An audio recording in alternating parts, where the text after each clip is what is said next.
I'm Pat Dooris. Welcome to the story. We're starting today at PCC in the Hillsboro area because there's a whole bunch of bigwigs in here talking about Oregon's semiconductor industry and the chances that the state could land some of that huge federal money that's designed to bring manufacturing back to America. What are the odds of Oregon getting some of that? Let's go inside and talk about it. On the third floor of the Portland Community College building in Hillsboro, equipment for the school's microelectronics program is on full display. It's all donated from various high-tech companies and is used as students get 1- or 2-year certificates that allow them to go to work for the area's high-tech companies. This day, it's also a backdrop for a visit from Gina Raimondo, a lawyer and venture capitalist who went on to be the governor of Rhode Island and is now the U.S. Secretary of Commerce. We are thrilled to have you all here today. In that job, she's at the center of the CHIPS Act, the $52 billion the federal government will hand out to spur semiconductor manufacturing growth in America. And that's why her impression of Oregon and its Silicon Forest is a very big deal. I am absolutely blown away by what I've seen here. It's unbelievable. It's truly, I've been to every state. I used to run a state myself, been all over the world, and what I have seen here today in terms of community commitment, the breadth and depth of semiconductor companies that are here, the fact that you have your federal delegation and your governor and mayors and university presidents all together saying, you know, we're in to be successful. Really, I'm not just saying that because I'm here. It is true. It's among the best trips I've ever had as secretary, and I want to thank you for inviting me. Okay, well, that's a promising start. Earlier in the day, the secretary had breakfast with the leaders of about 20 high-tech companies from our area. We in the press were not invited. Apparently, we need to work on our skills at eating breakfast. At PCC, she heard from some students, and then she listened as school presidents talked about how they are preparing students for high-tech careers. We are ready to deliver on the workforce needs of the CHIPS Act.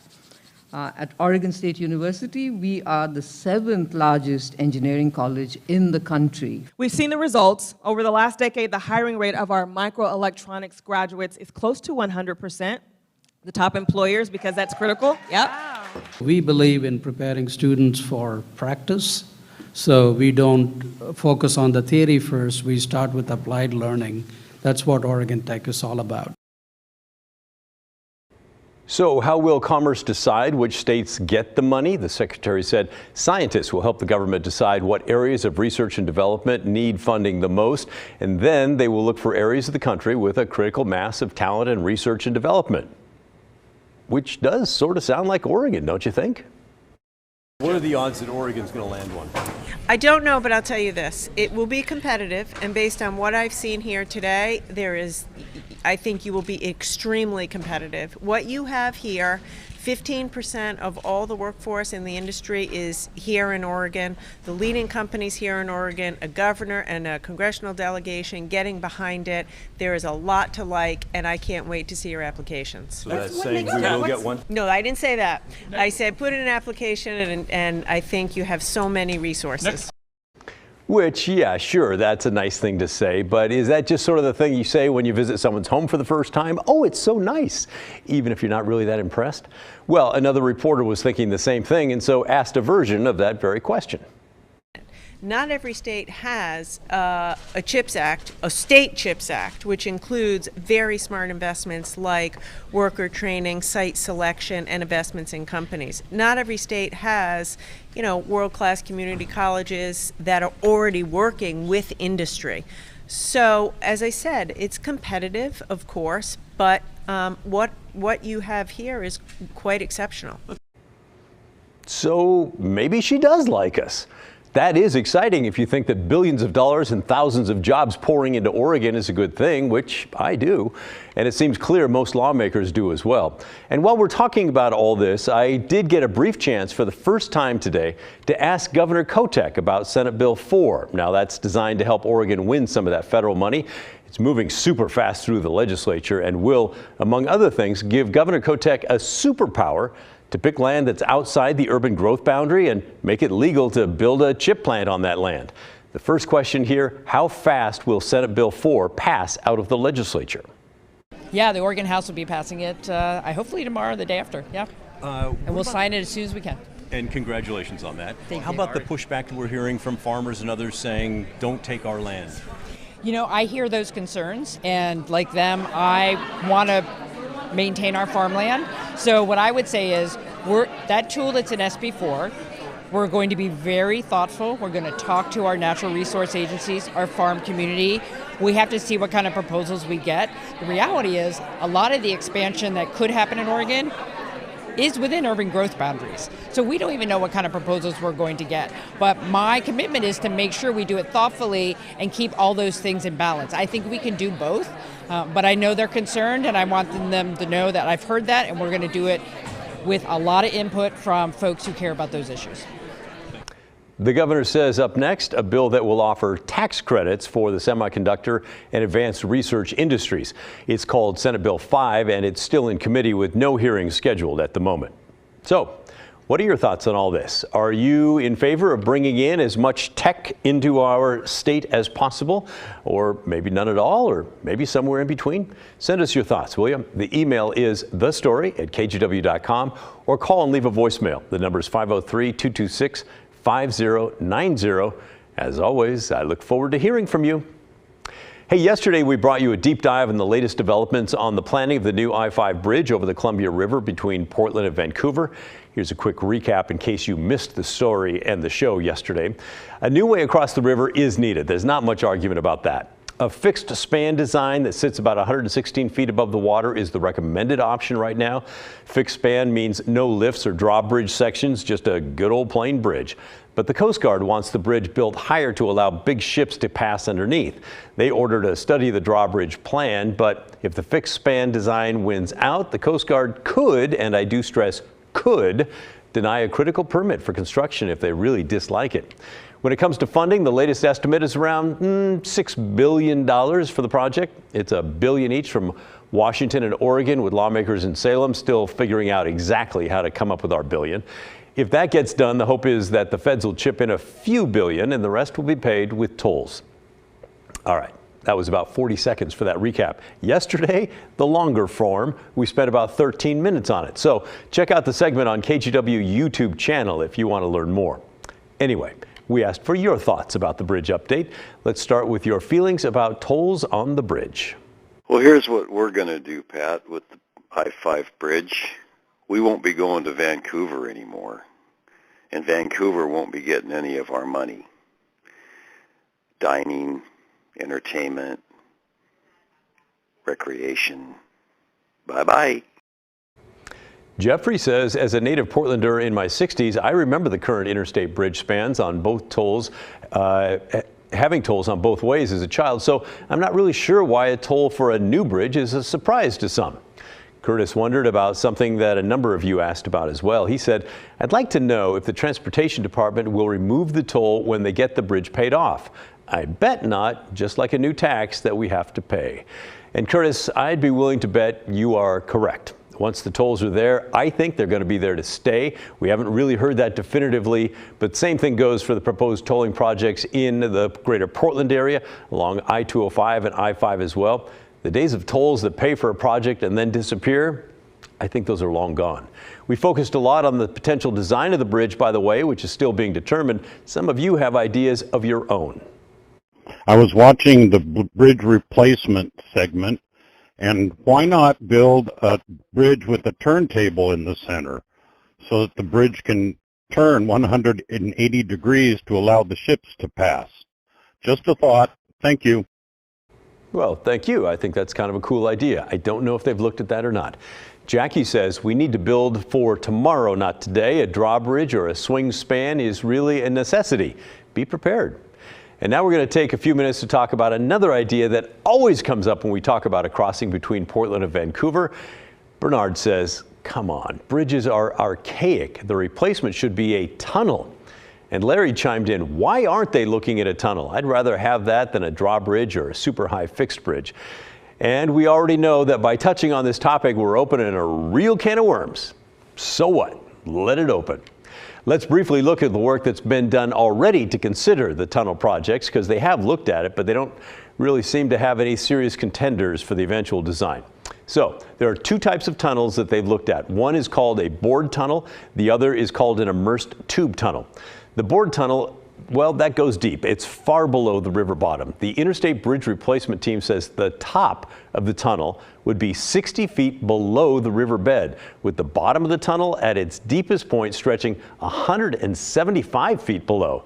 They say the issues with a bored tunnel include the sheer length needed to get that far below ground. This graphic kind of shows the tunnel would start south of Marine Drive at the interchange there in Portland and extend all the way to Mill Plain Boulevard in Vancouver. They say that alone would eliminate 5 different I-5 interchanges, and traffic would be a nightmare, be forced into local streets in order to get into the tunnel. Then there's the immersed tube idea. This consists of a series of prefabricated tunnel segments that are built on land and then sunk into a dredged trench under the river bottom. But it's not nearly as deep as the bored tunnel. Because of that, it wouldn't have to be quite so long, going from the southern end of Hayden Island in Portland to near Evergreen Boulevard in Vancouver. But 2 I-5 interchanges would be eliminated with this plan, once again forcing a lot of traffic to local streets in order to get onto I-5. There's also more environmental concerns with the immersed tunnel idea due to trenching and the dredging of the entire width of the Columbia River, including the riverbanks. The immersed tunnel project would cost around $3 billion, give or take. That's just for the tunnel. That's not factoring in all the work that has to be done in both Portland and Vancouver to make it accessible. They didn't even do a full cost estimate on the bored tunnel option, saying they were certain that it would cost even more than the immersed tunnel. And that's just scratching the surface of what the bridge replacement team has studied with these tunnel options. And that's why they're leaning towards a bridge instead. And I know there are some engineers out there, armchair or otherwise, that are red in the face at this moment, mad about the findings of the replacement team when it comes to tunnels. But it looks like a sure bet that we're going to get another bridge, just a bridge, across the Columbia. Coming up next on The Story, Multnomah County's Behavioral Health Resources Center in downtown Portland abruptly closed its doors, and several homeless people our team talked with rely on that facility for things like mail and hygiene. So what's the deal? What prompted the temporary closure? Blair Best explains when The Story returns.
Now to the homeless crisis in Portland. A day center downtown meant for people living on the streets abruptly closed, at least temporarily, after opening less than 4 months ago. Blair Best reports the staff there needs more training for the number of mental health issues and overdoses that they're facing day in and day out. Blair got answers from county leaders about both the homeless and nearby businesses, and they are all frustrated. From the outside, this building on the corner of Southwest Park and Oak Street blends right in. Yet it's a new lifeline for those sleeping on the sidewalks. It's actually extremely helpful to even just go in there for like an hour or so just to get out of the cold weather. And then they have like really nice bathrooms here too. It's Multnomah County's Behavioral Health Resource Center, meant for homeless people like Dean and Zach.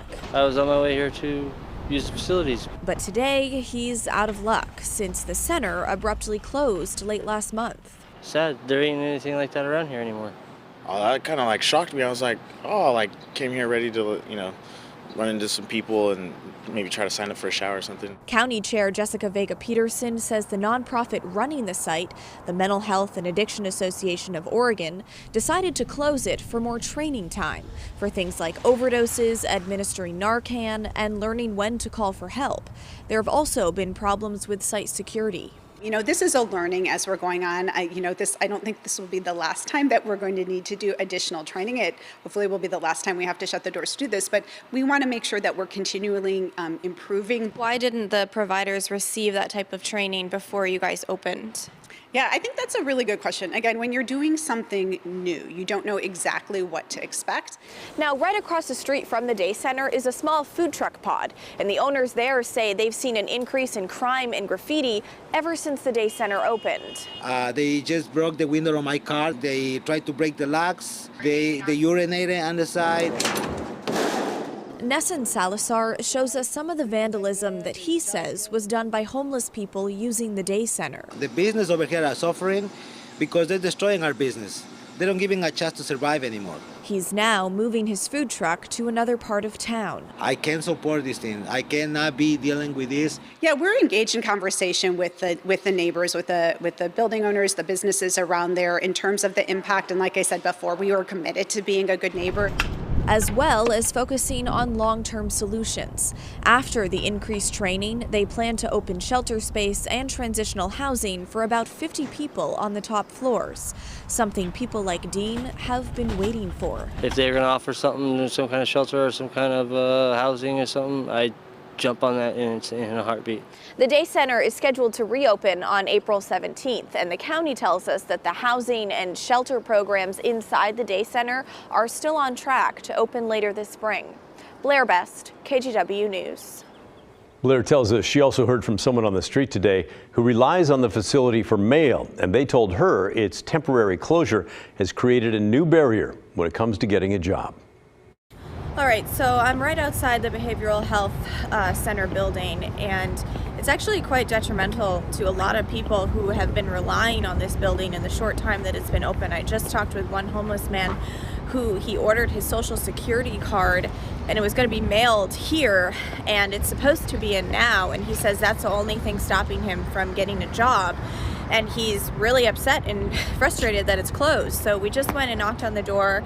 I tried to help him out, and we talked with a security guard who told him to come back in 1 hour when the staff is on a break, and then maybe they can look in the mail for him. So this abrupt closure is really just having a trickle-down effect on a lot of homeless people that rely on this center as their only source of any sort of resources, including mail. Sounds like it definitely is missed for the moment. Coming up next on The Story, the Portland Winterhawks will have opened the WHL playoffs on a 3-game win streak. But earlier this season, they were dealing with a 9-game skid. So they called in a young man named Ben to provide some inspiration and lessons to a team that needed it. And oh my goodness, has it worked. The full story that you'll be happy you stick around for, coming up next. Straight ahead on KGW News, we're live where firefighters pulled off a frantic rescue to save a woman from a van that plunged into the Willamette. Plus, why have you not taken action? Why do you only care that it should be your right to own a gun? Portland students take to the streets. The message they hope catches the attention of lawmakers. That's next at 6:30. Hope to see you then.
Hey, do you have a Roku or Amazon Fire? If you do, you can watch today's show plus previous shows and segments anytime on our streaming service.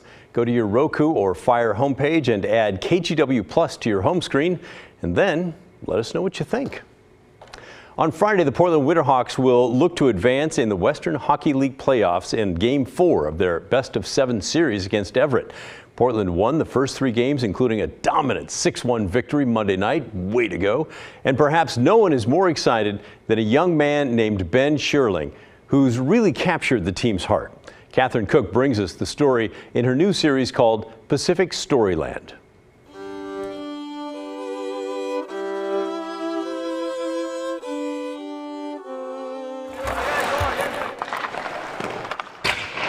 In this fast-paced world, we strive for order. When we can't keep up, you're going faster than me today. Come on. We smile through it. And the days that take so much out of us we feel empty sometimes fill us with the most joy. Oh, I think we're missing one. Life is indeed a paradox. Just ask Monty Sherling. There's good days, there's bad days, like we all have. Yeah. You know. Monty's son, 17-year-old Ben, was born with Down syndrome. Go slow and in control, right? He means the world to him.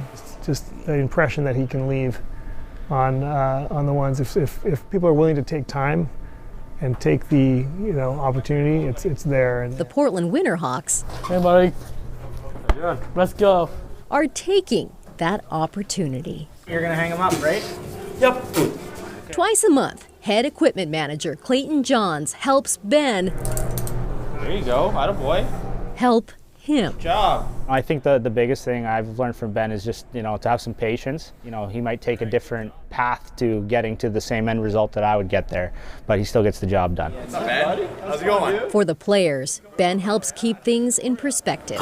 He always says have fun out there, and I think that's something that sometimes gets lost when you're playing at this level is fun. Sometimes some of us will be having a bad day, and that's hard to talk about sometimes, but just a simple fist bump or a nice chat with Ben or whoever it may be, it lightens up our day.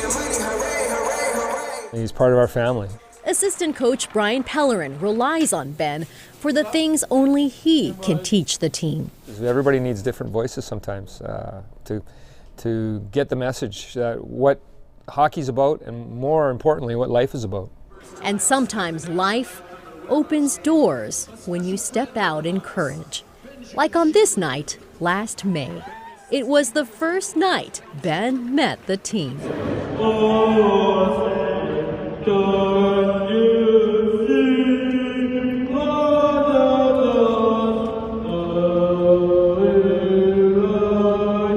I was super nervous for him, but he got out there and he sang well. He gained a lot of respect from all of our team. For him to get up there, I think that takes a lot of courage, and I think all of us, really noticed that, and I think we all just kind of took that as motivation, and we really wanted to dedicate the game to Ben. The Winterhawks won that night.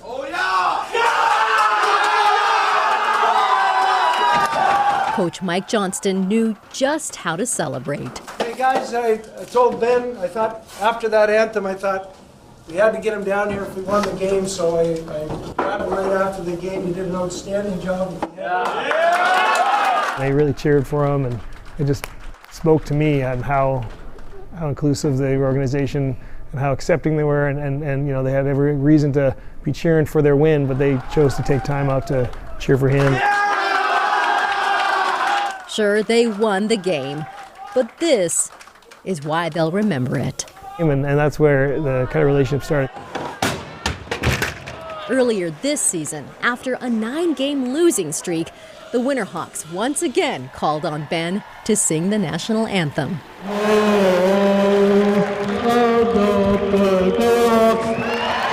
The Hawks won. When he sings the national anthem, we haven't lost yet, so we might have to bring him back for the playoffs again this year. It makes your heart feel big. I'm Nick Big Bill, happy dude.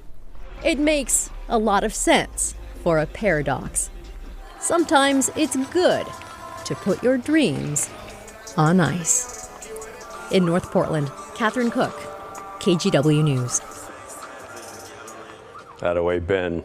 By the way, if you have an idea for Catherine's Pacific Storyland series, let her know. Text her your tips to 503-226-5088 or send her an email. The address is pacificstoryland@kgw.com. All right, if you've got something that you want our team to look into, you know the drill. Send your questions or comments to thestory@kgw.com. We're going to wrap things up right after this.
Well, that's the end of our show. Thanks so much for watching. And remember, the story, our story, well, that never ends. I'll see you tomorrow.